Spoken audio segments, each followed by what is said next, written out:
Yeah, I guess the obvious thing, Apple Cup week. Can you feel the, I guess, just the extra buzz in the locker room, on the practice field, among the team, among the coaches and Oh everything? yeah, we look at that timer every single day up in our locker room, so we know it's getting close. Yeah, it's just a different kind of energy this week. Obviously, we want to take every opponent, the same, and not let us get outside of ourselves. But we all know what week it is. It's the Apple Cup week.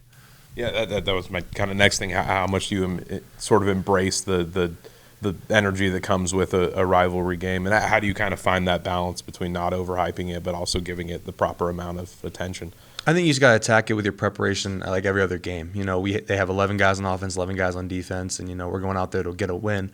But we know what the history of this game is. We know what it meant for the guys before us, and we want to make sure we honor our seniors because it's also going to be senior night. But you definitely don't want to put too much on one game because then you can kind of start to see yourselves lack of focus there. You're playing with too much emotion. We want to be very level-headed going to this game. We know they're a great team, but there's obviously that rivalry there. And how important is it for you guys in your position group to get some pressure? And what have you seen from how they're avoiding, say, because 7 sacks, second in the country? Are they just protecting really well, getting the ball out fast? What have you kind of seen from them? I think it's a mixture of both. I mean, they got a really good O-line. They're 2 tackles, younger guys, but very skillful guys. And their quarterback's been elite this year. I think he's number 1 in the country in passing yards. Got a quick release time. Don't really let a lot of guys get pressure on him because of how fast he releases that ball. So it's going to be very imperative today, or on a Saturday, that when we have those opportunities, we need to make sure we're pressuring him, getting him out of his reads, making him uncomfortable, and hopefully, make him second guess his throws, because I think when he gets in a rhythm, he can be very dangerous. But when he gets off schedule or he feels pressure in his face, he can sometimes lapse in his judgment. So that's the big thing we need to do this week. And how much just momentum are you feeling on the defensive side right now? And how would you kind of describe the connection and the camaraderie of that group right now? And does it feel like you guys are kind of clicking on each level now at this point in the season? I would say so. I think we've definitely found our groove. That's in these last couple weeks. We're just really excited to keep playing with each other. I mean, it's having Dayon get that Reese's Bowl invite was amazing, but it's just a culmination of everything we've done as a defense.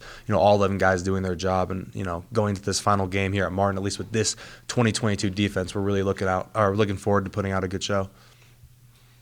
How do you balance the emotion? It's senior day.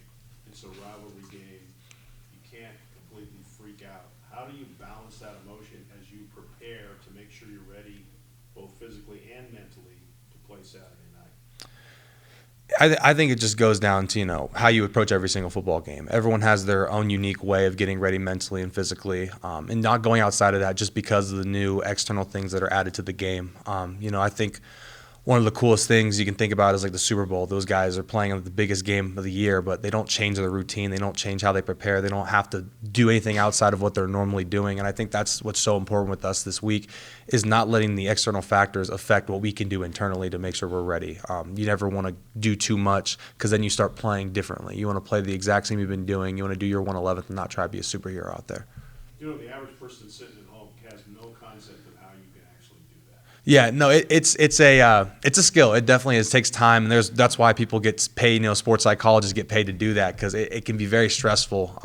With all this added pressure onto it. But as athletes, you're kind of just you've become very experienced with that in nature, because we played big games in the past. This is another one of those big games, and just staying the course. Did winning there last year, can that help you this year? Absolutely, because what the feeling of winning is. You want to chase that. When you know what it's like to lose and win this game, you know which one you want to chase more. You want to be a winner in this case. And just having that feeling last year, knowing what it meant to the fans of the university and just the coaching staff and all the players that put in all that hard work and sacrifice throughout the year. You know what you want, and you know what needs to be done, and how that's attainable. It's a little different week because there's no students around, there's no classes, there's none of that stuff. Has that been easier to prepare? Does that make preparation difficult, or does it just make it different? It's a mixture of both. It can make it better because obviously there's more time on our hands. We're not tied down by homework and class, but at the same time that gives so much free time. You're a very routine person. That's what I am. I'm very stuck to my routine, and so when that gets flipped, sometimes guys can get out of themselves and start to do things differently, and you want to make sure you keep the same routine going to every single game week. So that's been the big challenge this week. Obviously a little bit more time to sleep, but in the middle of the day, end of the day, let's just keep in the same routine what you're doing, go to bed at the same time, and just doing all the stuff that you normally would do on a game week. On top of the fact that it's the Huskies, how much does the defense this year's group, relish the challenge of a passing offense like theirs, taking that on? We're really excited for the challenge. It means we got to be really, sound in our execution. They've got an amazing passing offense, like you said, #1 in the country in passing yards for Penix, and they also have a really good running attack as well. And we can't sleep on that. It's gonna be important to stop the run early on, and then when we get to those passing downs, to be locked in on our coverages and make sure we get some pressure on this guy who's only been sacked 7 times. So I think it's gonna be a great challenge. They're gonna come in with a lot of energy, obviously from last year. And we have to make sure we, do our jobs and, execute. Good. Thank you. Bye, Mom.